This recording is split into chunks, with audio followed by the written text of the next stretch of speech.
This week on Jerusalem Dateline, runners from around the world converge on Jerusalem for its annual marathon.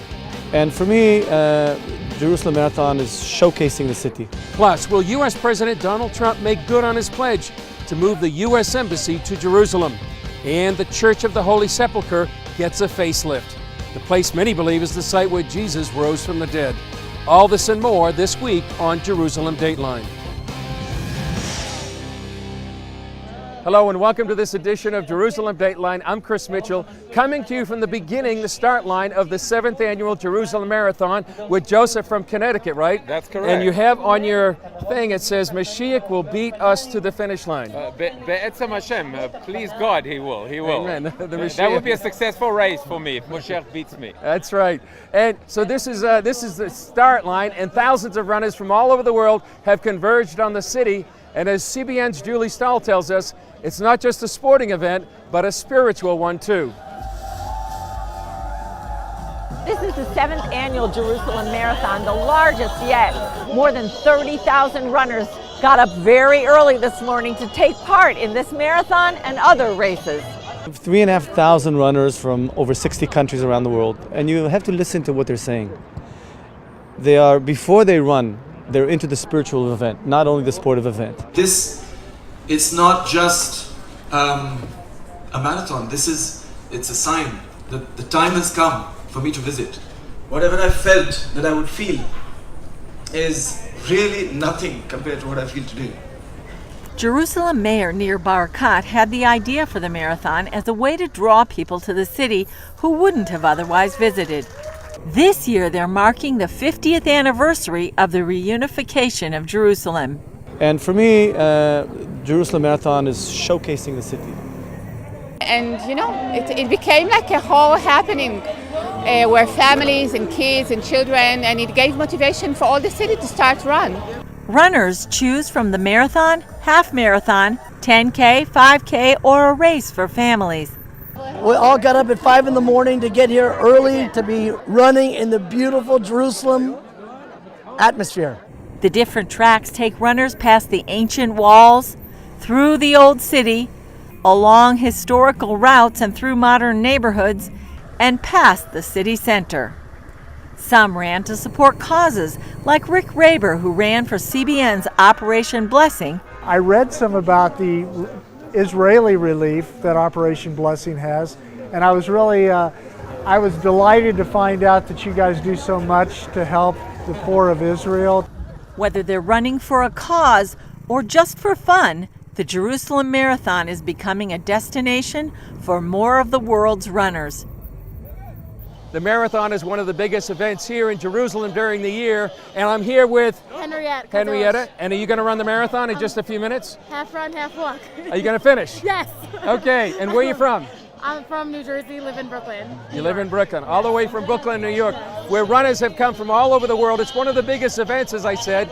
On a political note, one of the biggest stories is whether U.S. President Donald Trump will move the U.S. Embassy from Tel Aviv to Jerusalem. And recently, a U.S. congressional delegation came to say that he will make good on that pledge. The delegation, led by Congressman Ron DeSantis, came here to explore moving the U.S. Embassy to Jerusalem. A lot of people thought maybe Donald Trump would do this on day one. He did not do that. Some were disappointed. DeSantis made it clear that while Trump did not send the group, they would report back to him. I thought it was important to come out and get some knowledge in the Congress about where this thing will actually be. Is he's in a position where he's either going to follow his campaign promise or he's going to actually have to sign this waiver. In 1995, Congress passed the Jerusalem Embassy Act, requiring the U.S. Embassy to be moved from Tel Aviv to Jerusalem, which, according to Israel, is its true capital. Since then, each president has signed security waivers to prevent the move. The most recent one, signed by former President Obama, expires in May. I just think, knowing the president, he's been a man of his word. I don't think that he is going to, on the same month where people here in Jerusalem are celebrating the 50th anniversary of Jerusalem Day, sign the waiver. The group toured possible embassy sites here. DeSantis said he didn't meet with Palestinian or Arab leaders this time, but based on past meetings, he doesn't expect an uproar if the embassy moved. My sense is, if you look at some of the issues that bind our country with, say, some of the Arab Gulf states who may not philosophically agree with this. Their main concern is not Jerusalem right now. It's Iran's influence. It's some of the other security threats they face. According to DeSantis, there are 3 benefits for moving the embassy. One is truth. We have this historic connection with the Jewish people in the city of Jerusalem. He noted that Jerusalem is one of the world's most ancient capitals. According to the Bible, King David made Jerusalem the capital of the Jewish people 3,000 years ago. 2, I do think it's important that the president, having made the pledge, that he follow through with it. And then 3rd is, I think it really showed that America is standing foursquare behind our allies here in Israel. Well, the marathon has actually began, and as you can see, people are pretty excited about it. Thousands of runners from all over the world have come. Now they're going to be moving as the marathon gets going. Literally thousands of people, they're all staggered together. Well, that story on the U.S. Embassy is one of the biggest diplomatic stories. On a financial side, there's been a multi-billion deal between a startup company here that provides driverless car technology with one of the biggest high-tech companies in the world. Mobileye maintains its technology already keeps passengers safer on the roads, reducing the risk of accidents and saving lives. In the event of a possible collision, the system issues an alert, providing you with up to 2 seconds to brake and prevent an accident.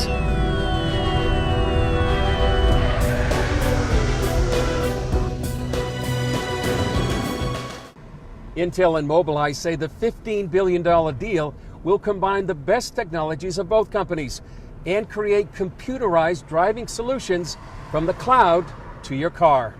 Autonomous driving is not just science fiction, it's real. Entrepreneur John Medved is an expert on Israeli startup companies. Mobileye, which is our hometown favorite here in Jerusalem, is supplying to somewhere between 80 and 90% of the world's auto manufacturers. They started with collision avoidance, now it's moving into, full-blown autonomous driving stuff. That includes features like autonomous braking at red lights and for pedestrians, autonomous urban and night driving, as well as a system that senses the driving scene. Prime Minister Benjamin Netanyahu says the deal proves that Israel is becoming a global technology center. That's not the only plus for Israel. Instead of moving to the U.S., Mobileye plans to keep its main operations here. And rather than being integrated into Intel, it will take charge of Intel's international activity for autonomous vehicles. The story of the sale of Mobileye to Intel is one of the signs of economic health here in Israel. And as you can see, people are still heading on their way to the start line of the marathon and the half marathon. On the other hand, people are wondering if U.S. President Trump will just maintain the status quo with Israel and the Middle East. But as CBN News' Wendy Griffith asked Joel Rosenberg, Middle East expert, he says that U.S.-Israel relations are better than ever. Some on the right are concerned that after a tremendous start with President Trump and Benjamin Netanyahu, that it seems like things might be returning to the status quo. There was talk about immediately moving the embassy to Jerusalem. That seems like it's on the back burner. And now there's been a phone call between President Trump and Palestinian Prime Minister, is it Prime Minister? President. President Mahmoud Abbas. So there's, what is your take on this? Are things going back to the status quo? I think that's a bit of hyperventilating about, which seems a little odd. You have the best U.S.-Israeli relationship in 8 years, arguably longer. It seems a little out there to say that suddenly it's all gone back. Look, the President of the United States should be talking to the Palestinians as well as the Israelis, of course. But who was the first regional leader for the president to meet with? It was Prime Minister Netanyahu. There's a very warm relationship. The president has appointed very strong pro-Israel people around him. Vice President Mike Pence is a friend of mine. Couldn't be more pro-Israel than Mike Pence. I mean, that guy is rock solid. So I think that's a little huffing and puffing. Look, the president needs a good working relationship with the King of Jordan, with the President of Egypt, with the Palestinian leaders. I don't know that the president can get what he wants. He wants a full Palestinian-Israeli peace deal. God bless him. Every president does. Everybody does, and he is the guy who's the art of the deal. But but he should be talking to them and honoring the Palestinian people who really are in a very difficult spot, honestly. Let's talk about the Iran nuclear deal. Sure. President Trump has inherited that. Yes, he has. He said he's going to do away with it. What's your take? How do you think Trump will handle that? No, he actually has never said, not in the campaign and since, that he would rip up the deal. That was Rubio, that was Cruz, that was everybody else. But he said, look, once you make the deal, it's done. You're ripping up the deal with the Russians and the French and the British and everybody else. I would rip it up. I mean, instinctively. But his point is, we've got to now figure out how to enforce it.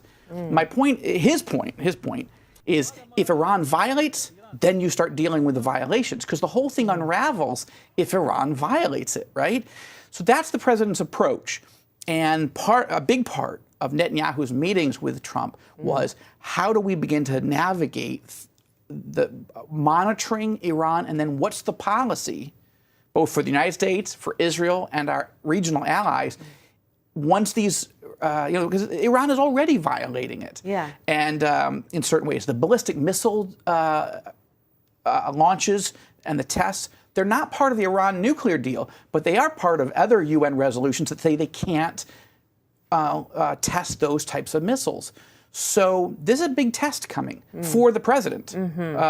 How am I going to deal with Iran and make sure they don't become an enormous existential threat to Israel and the Saudis and everybody else in the region, and not a threat to the United States?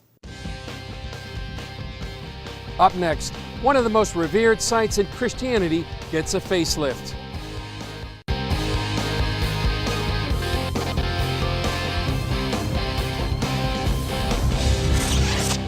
Welcome back to Jerusalem Dateline. We're here at the Jaffa Gate, one of the entrances of the Old City and part of the route of the Jerusalem Marathon. It's also about a 5-minute walk from one of the holiest sites in all of Christianity, the Church of the Holy Sepulchre, the place where many believe Jesus Christ was buried and then rose from the dead. CBN News recently got a behind-the-scenes look at a long overdue restoration inside the church. It's called the Edicule, a structure built over what many believe is the burial place of Jesus. After years of neglect, it's getting a facelift. The Holy Rock is preserved, and this is a great result of this phase of the project. Professor Antonia Morapoulou oversees the project. Of course, now we are going with bolts and anchors, titanium anchors, to readjust the marble slabs upon some mortar and concrete.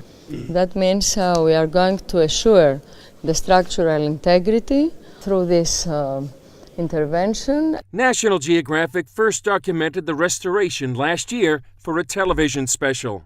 This is the marble slab that was removed for the first time in more than 200 years.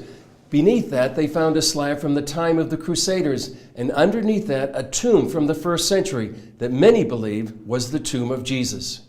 While many consider the Church of the Holy Sepulchre the site where Jesus was buried and rose again, others believe the resurrection took place at the Garden Tomb not far away. Whichever site is authentic, the work is preserving the church for years to come. We had, of course, to open the Holy Tomb in order to insulate it from the grouts and to protect it. This number, S3E14, that means S3E14. This is from this place of the monument. The restoration is like putting a puzzle together. Conservator Theodoros Mavrides explained how they reconstruct the marble slabs surrounding the edicule. We open holes, we put titanium rods between the two pieces. We are putting the adhesive on the surface inside. We're just joining the pieces together, like this. Okay. And then we have to put the piece vertically, so that the weight of the above, to give the pressure and the stability to put the pieces together in a perfect position. For those working on the project, it's not a job, but a joy. What were your feelings when the tomb was opened? Great feelings. We were feeling that working on the tomb of Christ We were not in just a monument. It's the message of resurrection, is the hope and the prayers of millions of people. You feel when you are there, you are in the most alive place in the world. For my mother or my grandmother, they feel very proud of me. I feel very happy every day to be here. And when the project is finished, then I will be more happy than ever in my life. The project is expected to be completed by Easter. Chris Mitchell, CBN News, the Church of the Holy Sepulchre in Jerusalem's Old City. Christian pilgrims aren't the only ones visiting the Holy Land. See how Israel is home to one of the biggest migrations in the world.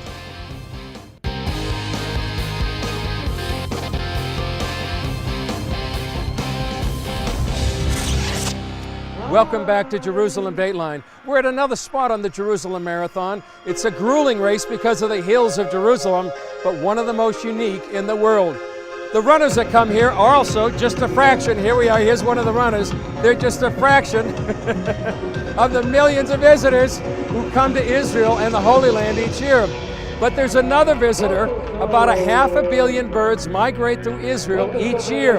Israel lies on one of the world's major migration routes. And as I found out when I went to northern Israel, it's also a paradise for bird watchers. The Hula Valley hosts millions of birds and thousands of visitors each year. This is one of the richest sites in the world for bird watching. Israel sort of is a junction between three continents, and birds that are essentially trying to avoid high mountains, great expanses of water, they funnel through very specific flyways. Some of these migrating birds fly 2,000 miles in 3 to 5 days without a meal. They fly from Europe and Asia to Africa. For many, Israel is the halfway point. That point is the Hula Valley, part of a 3,700-mile stretch from Syria to Mozambique. The Bible mentions the bird migration as part of a metaphor. Even the stork in the sky knows her seasons, and the turtle dove and the swift and the thrush observe the time of their migration. Some 400 species of birds stop for refueling, and a fraction even winters here, including 30 to 45,000 cranes. Listening to them talk, one can understand why King Hezekiah said he chattered like a crane. In fact, it's not just noise. Experts say crane parents and chicks can actually recognize each other's voices. 20 years ago, there were hardly any cranes here because the natural swamps were drained for farmland. The ground didn't work for agriculture, however, so experts restored part of the lake. And the answer was essentially to give it back to nature.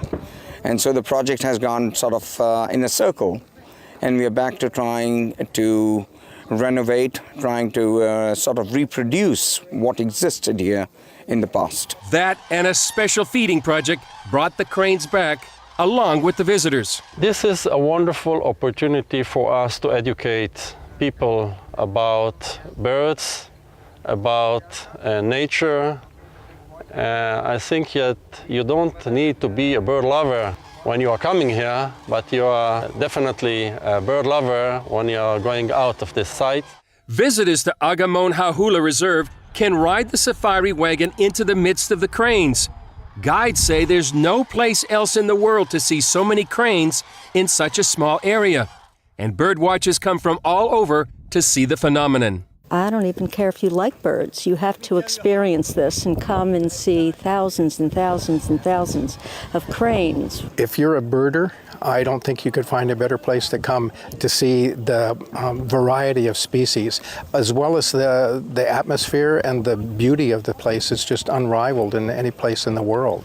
For now, these cranes are getting ready for the long flight back to Russia or Finland for the summer. But they'll be back next year, along with the bird lovers. Chris Mitchell, CBN News, Agamon Hahula.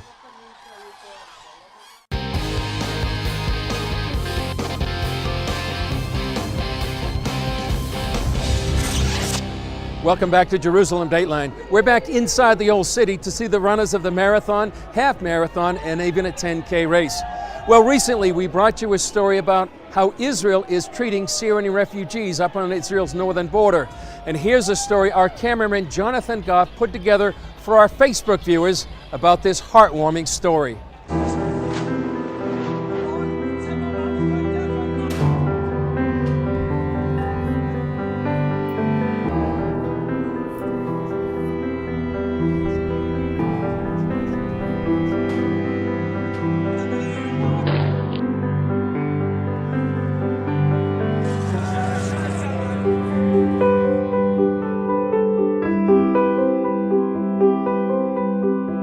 Most of the injuries are mid-face, lower face from gunshot wounds, and those who survive, they're being evacuated to us.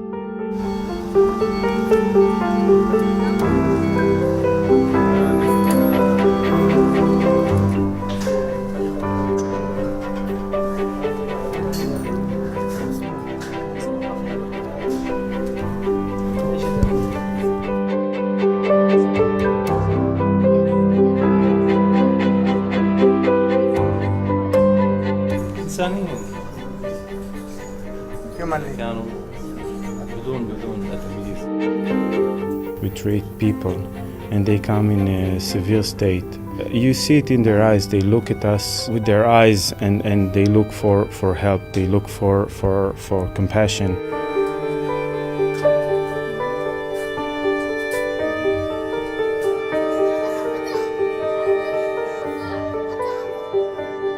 Once we treat them and you see the evolving of trust and they're opening to us, and if we change one Syrian and the second and the third, and they go back to Syria and they will educate their children that they are not so bad.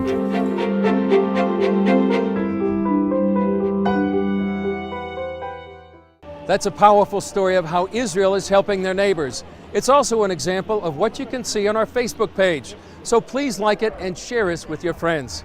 That's it for this edition. I'm Chris Mitchell. Remember, you can follow us throughout the week on Facebook, Twitter, and Instagram. And if you're a runner, consider coming to next year's Jerusalem Marathon. And we'll leave you with this edition with more sights and sounds from the Jerusalem Marathon.